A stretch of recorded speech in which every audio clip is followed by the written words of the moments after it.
आप सभी का स्वागत है दोस्तों सर जी क्लासेस में। तो हम लोग ज्योग्राफी कवर कर रहे थे एसएससी जेईई और सीएचएसएल एग्जाम के लिए। तो देखिए इससे पहले जितने भी लेक्चर्स हमने कवर किया हुआ है ज्योग्राफी का, तो सबका हमने एक अलग से प्लेलिस्ट बना दिया है। तो आप लोग प्लेलिस्ट में जाके सारे वीडियोस को सर्च अप कर सकते हैं और आपको डिस्क्रिप्शन बॉक्स में भी उसका लिंक मिल जाएगा। तो आप लोग वहां से भी जाके इसको देख सकते हैं।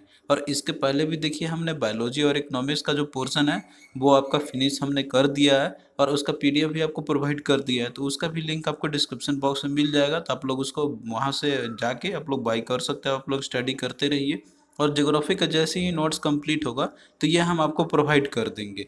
और देखिए क्लास की हम बात करते हैं तो प्रीवियस क्लास में मैंने आपको प्लेट्यूज के बारे में आपको बताया था। तो उसमें हमने डिफरेंट जो प्लेट्यूज है तो वो आपको मैंने बताया हुआ था।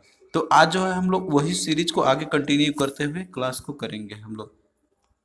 तो पिछले वीडियो में मैंने आपको पेनिनसुलर प्लेट्यूज के बारे में आपको बताया था और उसमें से जो भी मेन मेन प्लेट्यूज है तो वो हमने डिस्कस किया था। तो आज जो है हम लोग डक्कन प्लेट्यू के बारे में डिस्कस करेंगे। तो देखिए जो डक्कन प्लेट्यू है तो ये एक लार्जेस्ट यूनिट है पेनिनसुलर प्लेट्यू का, यानी कि पेनिनसुलर प्लेट्यू ऑफ इंडिया का जितने भी प्लेट्यू रीजन आते हैं इसके अंदर में, तो जो डक्कन प्लेट्यू है तो ये उसका एक लार्जेस्ट यूनिट है। तो जिसका एरिया जो है ये लगभग 5 लाख स्क्वायर किलोमीटर एरिया जो ये कवर करता है। और देखिए जो डक्कन प्लेट्यू है तो ये एक ट्रायंगुलर शेप का है। और ये ट्रायंगुलर शेप का जो है इस तरीके से इसका कि इसके जो चारों तरफ है, यानी कि यदि हम बात करते हैं तो यदि इसके हम नॉर्थ वेस्ट की यदि हम बात करते हैं तो इधर देखिए जो विंध्यन और जो सतपुड़ा रेंजेस है तो इनसे ये कवर्ड है।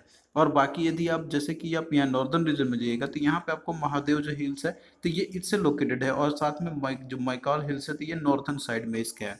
और उसके बाद इधर वेस्टर्न घाट है और इधर में ईस्टर्न घाट है। तो ये जो है पूरे जो डक्कन प्लेट्यू जो आपका बन रहा है यहाँ पे, तो इन सारे जो घाट से या फिर जो बने हुए इन सभी से ये घिरा हुआ है। जैसे कि वेस्टर्न घाट आपका इधर का हो गया वेस्ट साइड में और ईस्टर्न घाट है जो कि ईस्ट साइड में है। तो इसको हम लोग एक सेपरेटली अलग टॉपिक में इसको डिस्कस करेंगे हम लोग वेस्टर्न घाट और ईस्टर्न घाट के बारे में। तो यहाँ पे देखिए सबसे पहले हम लोग वेस्टर्न घाट के बारे में देखते हैं इसको। तो देखिए जो वेस्टर्न घाट है तो ये जो है 8 हॉट स्पॉट जो भी बनाया गया है बायोलॉजिकल डाइवर्सिटी की यदि हम बात करते हैं पूरे दुनिया में से, तो उनमें से ये एक है। यानी कि ये एक इंडिया का जैसे एक बायोलॉजिकल डाइवर्सिटी है, क्योंकि यहाँ पे जो है बहुत सारे जो स्पेसीज होते हैं जो कि पाए जाते हैं यहाँ पे, जो कि बहुत सारे दुर्लभ प्रजाति के होते हैं ये।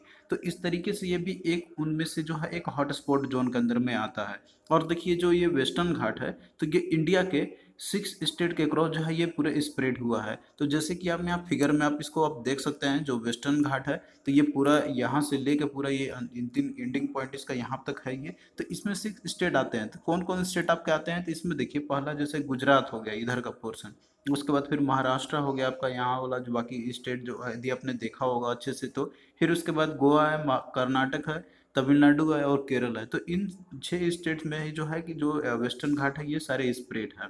अब यहाँ पे देखिए हम लोग वेस्टर्न घाट में जो भी इंपॉर्टेंट हिल्स है जो कि आपके एग्जाम में आते हैं क्वेश्चन, तो वो हम लोग देखेंगे। तो देखिए जो मेन जो सबसे इंपॉर्टेंट जो हिल्स है इसका तो वो है नीलगिरी हिल्स है। इसको ब्लू माउंटेन्स के नाम से भी जाना जाता है क्योंकि इसका जो कलर है तो वो ब्लू कलर का दिखता है, तो इसलिए इसको नीलगिरी हिल्स के नाम से भी बोला जाता है। अब देखिए ये जो नीलगिरी माउंटेन्स है तो ये जो है ये तमिलनाडु रीजन में है, यानी कि तमिलनाडु में इसका ज़्यादा एग्जिस्टेंस है वहाँ पे। और इस पे जो हाईएस्ट पीक्स है, यानी कि जो पर्वत श्रृंखला की यदि हम बात करते हैं तो कि हाईएस्ट पीक है तो वो दो दो बेटा है। ये इसका नाम ही है दो दो बेटा है ये। तो ये देखिए इसका जो हाइट है तो वो 2637। फिर देखिए जो दूसरा जो हिल्स है वेस्टर्न घाट पे तो वो है अन्नामलाई हिल्स है। तो देखिए ये जो है नीलगिरी हिल्स के साउथ में लोकेटेड है और इस पे जो हाईएस्ट पीक है तो वो अनामुडी पीक है और इसका जो हाइट है तो वो 2695 मीटर है। अब यहाँ पे देखिए जो अनामुडी जो पीक है तो ये केरला में स्थित है। तो ये पॉइंट आप लोग इसको याद रखना। फिर देखिए अगला जो है ईस्टर्न घाट है। तो देखिए ईस्टर्न घाट जो है तो ये इस इंडिया के जो ईस्टर्न पॉइंट है इधर, तो ये इस साइड ये लोकेटेड है इस रीजन में। तो और इधर देखिए ये जो ईस्टर्न घाट है तो इसके अलोंग में जो भी स्टेट जो स्थित है तो वो है तमिलनाडु, आंध्र प्रदेश और ओडिशा है। तो इन स्टेट के अलोंग में ही जो ईस्टर्न घाट स्थित है। तो देखिए जो एवरेज हाइट है, यानी कि जो माउंटेन्स या फिर जो हिल्स जो पाए जाते हैं ईस्टर्न घाट में, तो उनका जो एवरेज हाइट है तो वो 600 मीटर करीब है। अब देखिए जो पीक्स होते हैं ईस्टर्न साइड के तो ये कम होते हैं एज कम्पेयर टू वेस्टर्न घाट के, यदि हम कंपैरिजन करें दोनों में से तो ये आप लोग इसको याद रखना। अब यहाँ पे देखिए इंपॉर्टेंट जो हिल्स होते हैं जो कि ईस्टर्न घाट के यदि हम बात करते हैं तो इस रीजन में जो भी हिल्स पाए जाते हैं तो उनमें से जो मेन मेन आपके हिल्स है तो पहला देखिए स्टेनले सेवरो हिल्स है। तो ये जो है ये तमिलनाडु में ये स्थित है। तो ये आप लोग यहाँ पे ये याद रखना कि ये हिल्स है पर्टिकुलरली किस स्टेट में लोकेटेड है। फिर अगला देखिए है जवादी हिल्स है। तो देखिए जो जवादी हिल्स है तो ये तमिलनाडु में स्थित है। फिर अगला देखिए आप पालाकुंड रेंज है। तो ये भी आंध्र प्रदेश में ये स्थित है। तो ये फैक्ट जो है आप लोग इसको याद रखना। अब देखिए जो वेस्टर्न घाट है, जैसे कि आप इधर ये वेस्टर्न साइड में लोकेटेड है और जो ईस्टर्न साइड में इधर ईस्टर्न घाट है। तो इन दोनों का जो कम्बिनेट ज्वाइनिंग जो होती है, तो ये एक जो हिल्स है, जैसे कि मैंने आपको ऑलरेडी बताया था नीलगिरी हिल्स के बारे में। तो जो वेस्टर्न घाट और ईस्टर्न घाट है दोनों एक पॉइंट पे आके मिलते हैं, यानी कि एक जो हिल्स है वहां पे आके मिलते हैं, तो उसको बोलते हैं हम लोग नीलगिरी हिल्स बोलते हैं। तो नीलगिरी हिल्स पे ही आके जो है जो ईस्टर्न घाट और जो ईस्टर्न घाट है तो ये यहाँ पे आके मिलते हैं। और जैसे कि मैंने आपको बताया था कि जो नीलगिरी हिल्स है तो इस पे जो एक इम्पोर्टेंट पीक है तो उसका नाम होता है, उसका नाम है दो दो बेटा। तो ये फैक्ट आप लोग इसको याद रखना। यदि आपसे क्वेश्चन पूछा जाए कि जैसे वेस्टर्न घाट और जो ईस्टर्न घाट है तो कहाँ पे आके दोनों को आपस में मिलते हैं, तो ये नीलगिरी हिल्स पे आके मिलते हैं। तो ये बहुत ही इंपॉर्टेंट क्वेश्चन, ये बहुत बार पूछा गया हुआ है बहुत सारे एग्जाम्स में। अब यहाँ पे देखिए, अब फिगर में आप यहाँ पे आप देख सकते हैं इंपॉर्टेंट गैप्स के बारे में, कि जैसे आप यहाँ पे आप देख सकते हैं इसका नाम है पालाघाट गैप है। उसी तरीके से आप यहाँ पे देख सकते हैं यहाँ पे सैनिक कोटा गैप का नाम दिया हुआ है। तो ये गैप क्या होते हैं, देखिए गैप हम लोग बोलते हैं कि यदि दो पहाड़ों के बीच में या फिर पहाड़ से यदि रास्ता निकाला जाता है तो उसको हम लोग गैप बोलते हैं। और पास किसको बोलते हैं हम लोग, पास हम लोग उसको बोलते हैं हम लोग कि जब माउंटेन से रास्ता निकाली जाती है, यानी कि जो पर्वतों से जो रास्ता ये निकाली जाती है तो उसको हम लोग पास बोलते हैं। जैसे कि आपने बहुत सारा पासेस के बारे में पहले स्टडी किया था। तो यहाँ पे इंपॉर्टेंट जो भी गैप्स है और ये कहाँ पे लोकेटेड है और कनेक्टिविटी किसको प्रोवाइड करते हैं, तो ये चीज़ हम लोग यहाँ पे देखेंगे। और गैप्स क्या होते हैं ये आपको मैंने ऑलरेडी बता दिया है कि जो हिल्स पे यानी कि जो पहाड़ होते हैं उस पे जो जो बनाए जाते हैं, जो रास्ते बनाए जाते हैं, तो उसको हम लोग बोलते हैं। तो यहाँ पे देखिए पहला है थालाघाट गैप है। तो देखिए जो थालाघाट गैप है तो ये महाराष्ट्र में लोकेटेड है। तो देखिए जो ये लोकेशन जो जो थालाघाट गैप है तो ये मुंबई से नासिक का कनेक्टिविटी को ये प्रोवाइड करता है, यानी कि जो मुंबई से नासिक यदि जाना रहता है तो ये गैप जो है इसको पास करके जाना पड़ता है, यानी कि इसे ये जो इससे होते हुए ही जाते हैं लोग। फिर अगला देखिए भोरा घाट गैप है। तो देखिए जो भोरा घाट गैप है तो ये भी महाराष्ट्र में स्थित है और ये जो कनेक्टिविटी है तो ये मुंबई और पुणे को कराती है। मुंबई और पुणे की जो कनेक्टिविटी है तो वो भोरा घाट गैप के थ्रू ही होती है।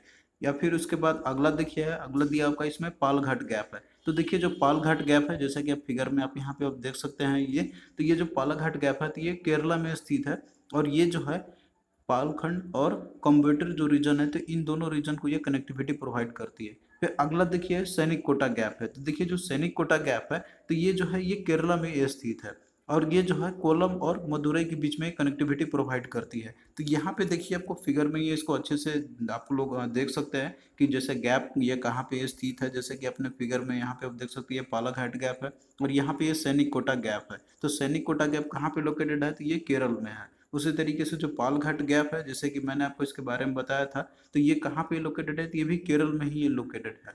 और कनेक्टिविटी किसको प्रोवाइड करती है, तो ये जो है आप लोग इसको याद रखना, ये क्वेश्चन आपसे पूछे जाते हैं। अब यहाँ पे देखिए कुछ क्वेश्चन आपसे पूछे गए हुए हैं एग्जाम में, तो वो हम लोग यहाँ पे देखते हैं।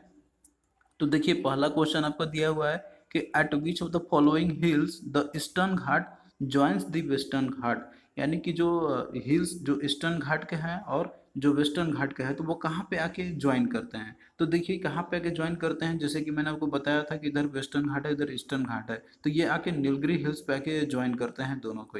तो राइट आंसर इसका क्या हो जाएगा, ऑप्शन सी यानी कि नीलगिरी हिल्स हो जाएगा।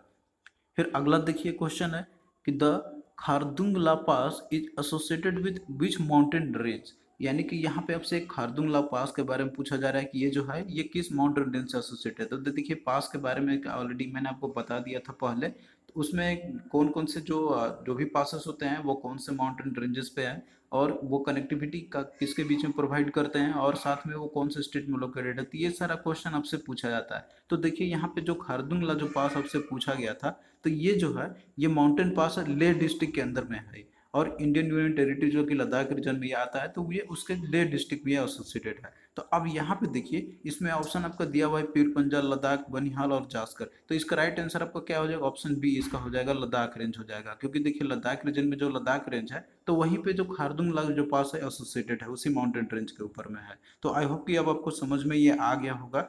फिर अगला देखिए अगला क्वेश्चन इसमें आपको दिया हुआ है इसमें कि विच of the following is called the ecological hot spot of India, यानी कि किसको बोला जाता है, ecological hot spot of India बोला जाता है इकोलॉजिकल डिस्ट्रिक्ट की तरफ से। तो देखिए इसका राइट आंसर क्या हो जाएगा, ऑप्शन ए वेस्टर्न घाट हो जाएगा, क्योंकि जो वेस्टर्न घाट है तो ये जो है एक हॉट स्पॉट के अंदर में आता है। और ये इकोलॉजिकल हॉट स्पॉट इसको इसलिए बोलते हैं हम लोग, क्योंकि यहाँ पे जो है वेरियस जो है अब बायोलॉजिकल, जैसे कि बायोलॉजिकल डाइवर्सिटी को ये सपोर्ट करती है, यानी कि बहुत सारे जो स्पेसिस हैं जो कि यहाँ पे पाए जाते हैं। और यही एक ऐसा हैबिटेट है कि जो एग्जिस्टेंस करने के लिए पॉसिबिलिटी प्रोवाइड करती है, शायद वो इन्वायरमेंट प्रोवाइड करती है। जितने भी इंडेंजर्ड स्पेसीज होते हैं या फिर बहुत तरह के जो दुर्लभ प्रजाति के जीव जंतु है तो ये यहाँ पे रहते हैं, और यही इनका एक हैबिटेट है रहने के लिए। तो इसीलिए इसको इकोलॉजिकल हॉटस्पॉट जोन बोला जाता है। तो राइट आंसर इसका क्या, ऑप्शन ए आपका हो जाएगा। तो आई होप कि अब आपको समझ में आ गया होगा इसके बारे में। तो हमने यहाँ पे देखिए जितने भी इम्पोर्टेंट जो प्लेटिव्स थे इंडिया के वो हमने देख लिया। अब हम लोग यहाँ पे जैसे कि कुछ फेमस प्लेटिव जो है पूरे दुनिया में उनको देखेंगे हम लोग, यानी कि जो भी फेमस प्लेटिव्स है वर्ल्ड्स के वो हम लोग यहाँ पे देखेंगे। और इनसे देखिए क्वेश्चन भी आपका एग्जाम में आता है। तो सबसे पहले देखिए तिब्बतियन प्लेटिव है। तो तिब्बतियन प्लेटिव जो है तो ये सेंट्रल एशिया में लोकेटेड है, और मेजरली जो है ये तिब्बत रीजन में, यानी कि जो चाइना का जो ऑक्युपाइड जो पोर्शन है, जो तिब्बत रीजन है तो वो उसमें वहाँ पे लोकेटेड है।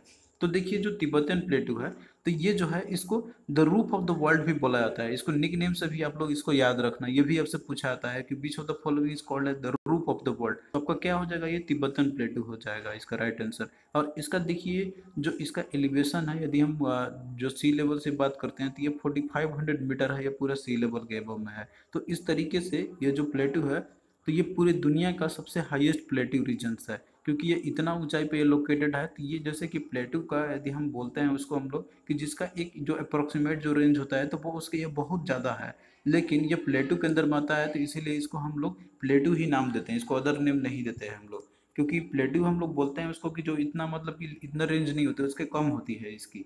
लेकिन ये क्या है कि जैसे प्लेटिव ही है तो इसको हम लोग उसी कैटेगरी में रखते हैं। और ये दुनिया का सबसे हाईएस्ट प्लेटिव है। तो ये भी आपसे क्वेश्चन में पूछा जाता है। तो क्वेश्चन आपसे इसमें दो तरीके से पूछे जाएंगे। एक तो पूछेगा कि जैसे हाईएस्ट प्लेटिव ऑफ द वर्ल्ड कौन सा है, तो वो तिब्बतन प्लेटिव हो जाएगा।